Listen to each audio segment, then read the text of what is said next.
Go ahead and fill in your geology notes as I fill in the blanks here. So we have Alfred Wegener. About 100 years ago, he proposed continental drift, and he said that at one time the continents had been joined. And so the second one here, when, if you look down here, says that the continents are in constant motion. They move at a rate of centimeters, so I'm going to put cm per year, and that there used to be a supercontinent. Now this is a review from biology. You probably learned that the supercontinent was called Pangaea before. And so this picture here shows the supercontinent where all of the land masses were combined. And so what continental drift is up here now. So we have the different layers of the earth. At the very top we have the crust where we are. It's a very thin layer. And in the middle we have the core. But the crust is, well, the more official name is the lithosphere. And it has the crust and the upper mantle. And then we have the crust that's broken up into many different plates. You can pause the video as you need to. Down here is a picture of the globe with the different plates. We are at this place right here. I'm kind of drawing a yellow dot. So in Santa Clarita, we are on the Pacific plate.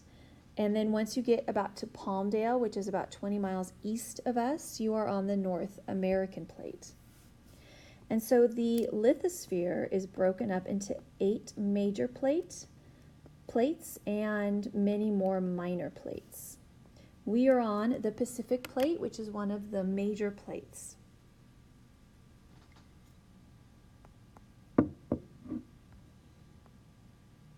So why do these plates move? They move because of something called convection.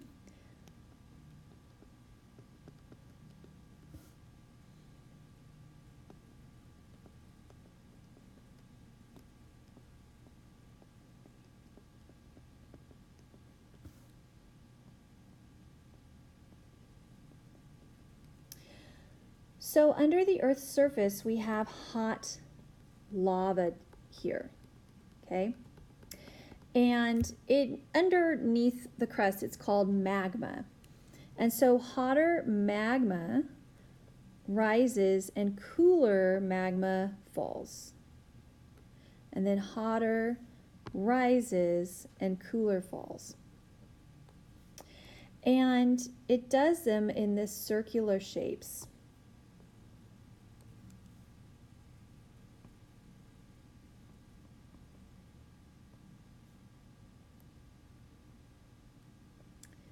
So hot material rises and cool material sinks. Now it's all magma, so it's all hot. So we can't say it's cool magma. It's cooler magma. It's not cool by any means. It's magma. It's lava underground. And so these are the things that move the plates.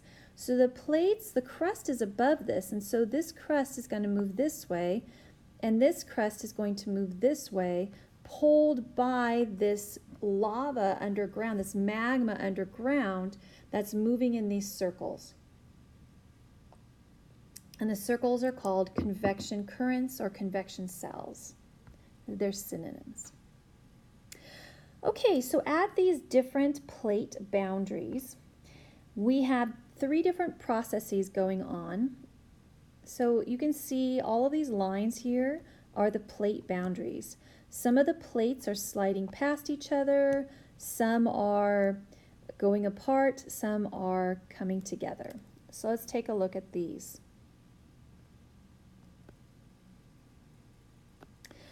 So the first type of plate boundary is coming together, and this is called a convergent plate boundary. And so again, we can write convergent. And the plates are moving toward each other. So plates, when they're doing this, one of three things happens. Plates can push up to form mountains.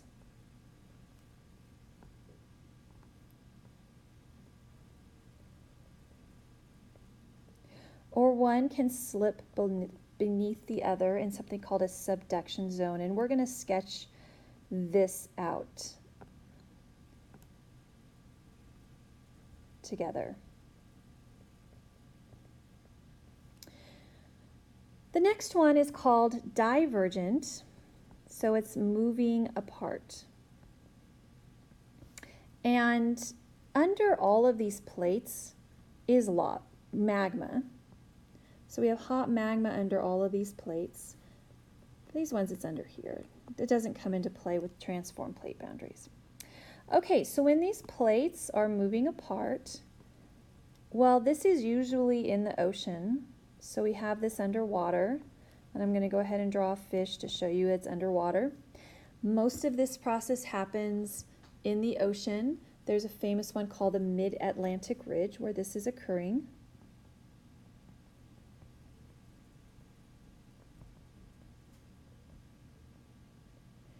And so what happens is lava seeps up, and it's going to hit the cold ocean water, and then it's going to solidify. And so you have these underwater mountains here, and the mountains get kind of pulled along with the crust. And so new mountains form with more lava, but then they kind of get pulled to the side as the crust keeps getting pulled. The only place you can see this on land is in Iceland. The Mid-Atlantic Ridge on land, sorry. You can see divergent plates on land also in Africa, the African Rift Valley.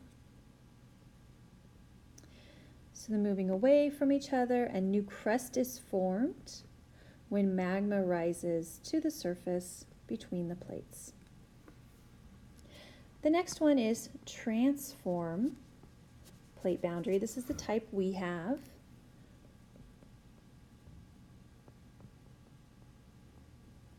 And this is where the plates slide past each other. And it doesn't do it all the time because friction causes them to stick. And then when the pressure builds, it releases all at once. And the plates move quite a lot at one time because the pressure builds and it forms earthquakes. So now you're going to go to the back of your paper or a blank sheet of paper, and you're going to title it. Oh, I forgot to write a title, so let me go ahead and add that now. Types of convergent plate boundaries. So we have three different types of convergent plate boundaries. The first type of convergent plate boundary, and so these are ones coming together, is when you have two continental crusts coming together. So we have two different types of crust. We have oceanic crust and continental crust. And continental crust is made out of granite. So you have two granite crusts with the same density, and so they're coming together, they're butting up against each other, and they're hitting each other, but because they're the same density, they're going to push each other up.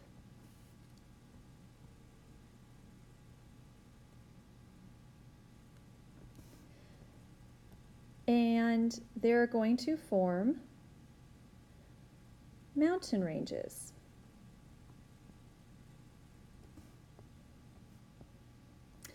And the most famous example of this is the Himalayas in northern India, where Mount Everest is, the tallest peak in the world, is going to be here in this process. So Mount Everest is continuing to grow taller because the plates keep pushing and making it grow.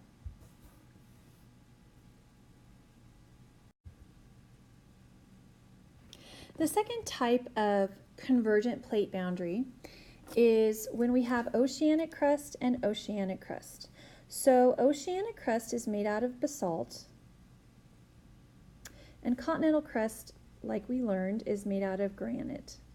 And basalt is more dense than granite, so it's going to subduct below the other. So we have here called subduction. Now this is mostly happening under the water, so I'm going to draw my ocean here.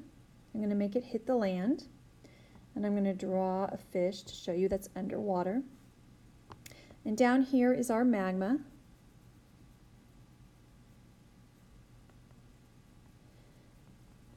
All right, so basalt, because it's more dense, will slide below, but what happens is that the friction, it gets caught, so the plate kind of gets caught and bent down a little bit, and it creates these fissures and cracks. And then magma seeps up through these cracks and comes out of the ground.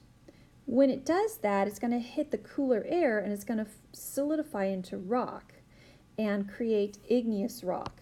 And then more is going to come out and it's going to turn into igneous rock. And over time, we're going to build this mass of land, which we call a volcano. And a lot of volcanoes are still growing to this day. The most famous examples of this are on the coasts of Oregon and Washington. And so there's a line of volcanoes, which we call the Cascade Mountain Range, that are all volcanoes. And one erupted in the 1980s. They had a big eruption, and it even erupted like 10 years ago, Mount St. Helens. The others are considered dormant, not extinct anymore. We used to think that volcanoes went extinct, but they don't.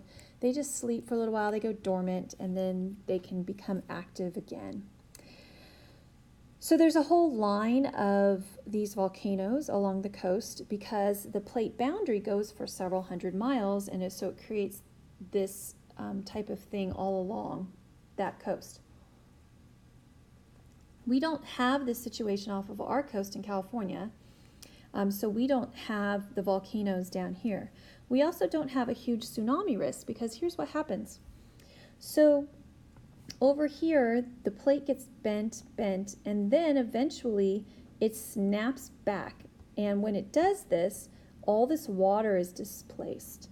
And it creates this huge amounts of energy. And so the energy goes in the form of waves and creates a tsunami on shore.